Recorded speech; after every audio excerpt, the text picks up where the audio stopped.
इयत्ता 7वी विषय इतिहास पाठ क्रमांक 1 इतिहासाची साधने स्वाध्याय. प्रश्न पहिला. खालील चौकोनात दडलेली ऐतिहासिक साधनांची नावे शोधून लिहा. उत्तर. ऐतिहासिक साधनांची नावे: तारीख, शिलालेख, ताम्रपट, पोवाडे, चित्रे, लोकगीते, दंतकथा, फलिते, बखरी, श्लोक, आज्ञापत्रे, चर्च.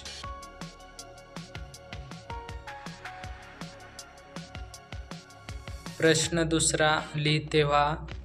त्यामधील उपप्रश्न पहिला. स्मारकांमध्ये कोणकोणत्या बाबींचा समावेश होतो?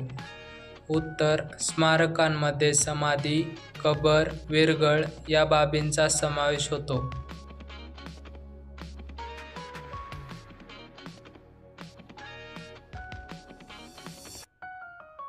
उपप्रश्न दुसरा. तवारीख म्हणजे काय? उत्तर. तवारीख किंवा तारीख म्हणजे घटनाक्रम होय. उपप्रश्न तिसरा. इतिहास लेखनात लेखकांचे कोणते पैलू महत्त्वाचे असतात? उत्तर. इतिहास लेखनात लेखकांची चिकित्सक वृत्ती, निपक्षपातीपणा आणि तटस्थता हे पैलू महत्त्वाचे असतात. प्रश्न तिसरा. गटातील वेगळा शब्द शोधून लिहा. त्यामधील उपप्रश्न पहिला. भौतिक साधने, लिखित साधने, अलिखित साधने, मौखिक साधने. या गटातील वेगळा शब्द अलिखित साधने.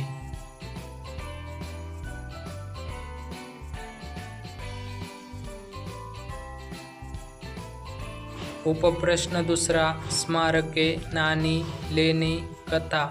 या गटातील वेगळा शब्द कथा.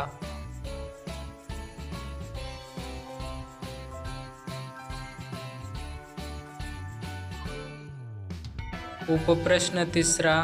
भुर्जपत्रे, मंदिरे, ग्रंथ, चित्रे. या गटातील वेगळा शब्द मंदिरे.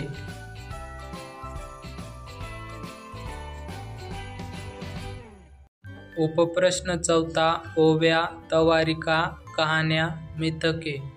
या गटातील वेगळा शब्द तवारिका. प्रश्न चौथा. संकल्पना स्पष्ट करा.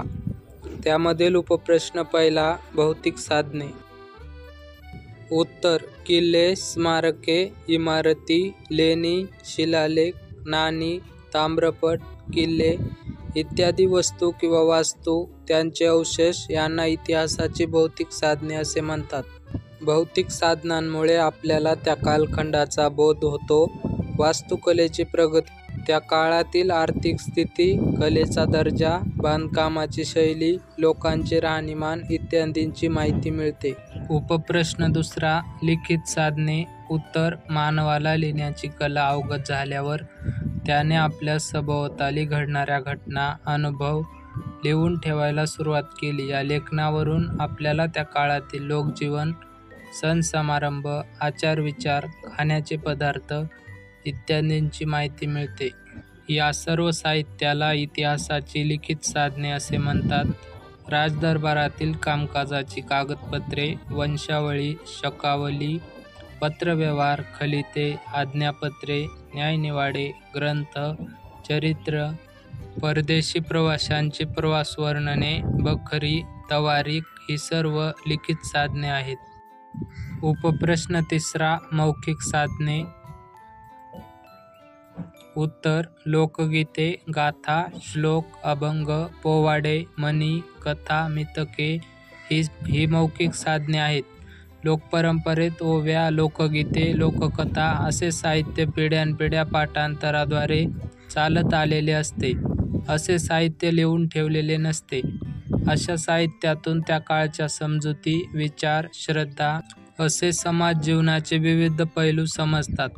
परंपरेने मौखिक स्वरूपात जतन केलेल्या या साहित्याला इतिहासाची मौखिक साधने असे म्हणतात. प्रश्न पाचवा. ऐतिहासिक साधनांचे मूल्यमापन करणे आवश्यक असते का? तुमचे मत सांगा.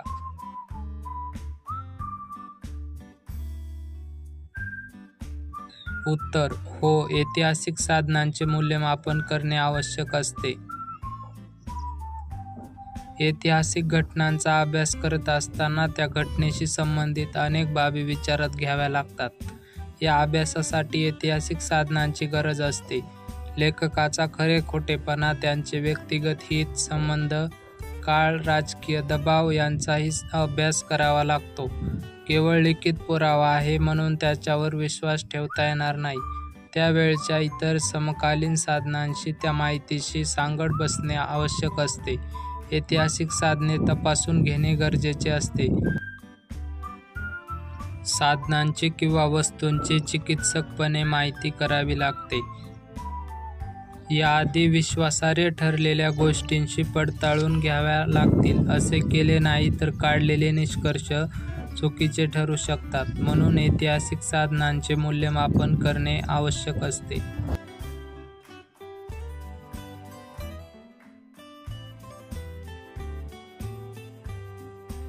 प्रश्न 6वा, तुमचे मत लिहा. त्यामधील उपप्रश्न पहिला, शिलालेख हा इतिहास लेखनाचा विश्वसनीय पुरावा मानला जातो. उत्तर, दगडावर किंवा भिंतीवर कोरलेल्या लेखांना शिलालेख असे म्हणतात. शिलालेख हे कोरलेले असल्यामुळे त्यामधील मजकुरात कोणताही बदल करता येत नाही. त्यातून भाषा, लिपी, समाजजीवन यांसारख्या बाबी समजायला मदत होते. त्यातील घटना व तारखांच्या उल्लेखांमुळे शिलालेख हा इतिहास लेखनाचा विश्वसनीय पुरावा मानला जातो.